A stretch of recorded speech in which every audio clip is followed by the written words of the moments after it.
दोन प्रकारचे कारखाने असतात. एक नॉर्मल कारखाना असतो, दुसरा कारखाना असतो ज्याच्यामध्ये धोकादायक प्रक्रिया असतात की ज्याच्यामुळे कामगारांच्या जीवाला किंवा कामगारांना काही अपाय होऊ शकेल किंवा लोकॅलिटीमध्ये काही अपाय होऊ शकेल. तुम्ही युनियन कार्बाईड पाहिलं, गॅसेस लीक झाले आणि काय झालं.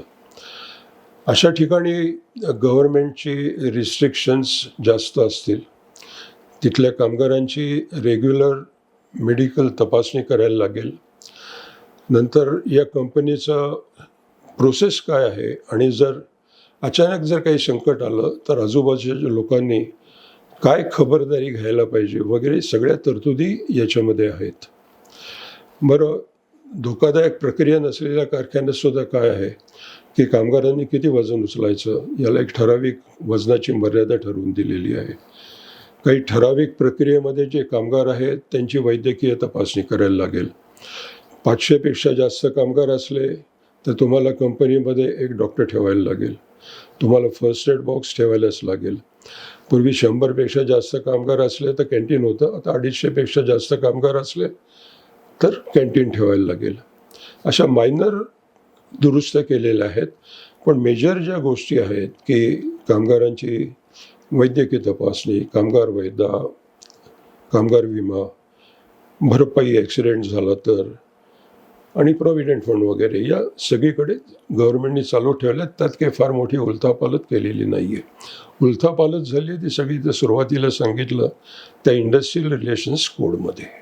सर, ट्रेड युनियन्स आणि काही तज्ज्ञांच्या मतानुसार नवीन संहितेनुसार कामगारांची कपात करणे सोपी झाले आणि कामगारांना संप करणे कठीण झालं आहे. तुमच्या बोलण्यातून पण वारंवार आलं की कामगारांची कपात आता सोपी झालेली आहे, संप करणे कामगारांना कठीण झालेलं आहे, आणि एकंदरीत असे अनेक तोटे पण तुमच्या बोलण्यातून आले नॉन पेमेंटच्या विषयामध्ये.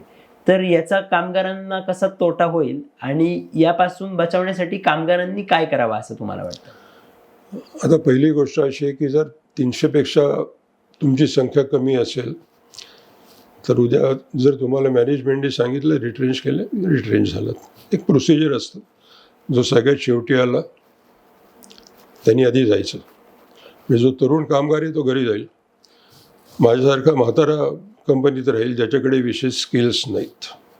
त्यामुळे रिट्रेंचमेंट सोपी झाली आहे. पण स्ट्राईकमध्ये पूर्वीसुद्धा 14 दिवसाची नोटीस होती, आता सुद्धा 14 दिवसाची नोटीस आहे.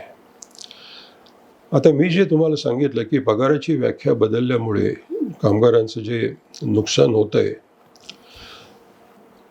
आता दोन पर्याय आहेत कामगारांसमोर किंवा युनियनसमोर. एकतर महाराष्ट्र सरकारने अजून हा कायदा अंमलात आणलेला नाही आहे. देशामध्ये 8 अशी राज्य आहेत की त्यांनी हा कायदा अंमलात आणला आहे, महाराष्ट्र सरकारने आणलेला नाही आहे. तर महाराष्ट्र सरकार जेव्हा स्वतःचे नियम बनवेल या कायद्यासाठी तोपर्यंत वाट पाहायची. नाहीतर फेडरेशन्स ज्या असतात कामगारांच्या, त्या फेडरेशन्सनी आधीच महाराष्ट्र सरकारकडे अप्रोच करायचं.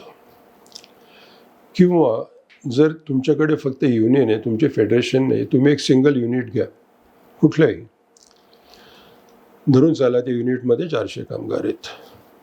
तिथल्या युनियनने काय करायला पाहिजे, मॅनेजमेंटकडे जायला पाहिजे.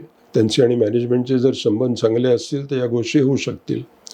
आणि त्यांना सांगायला पाहिजे की पगाराची व्याख्या बदललेली आहे, त्यामुळे आमचं असं नुकसान होतं आहे.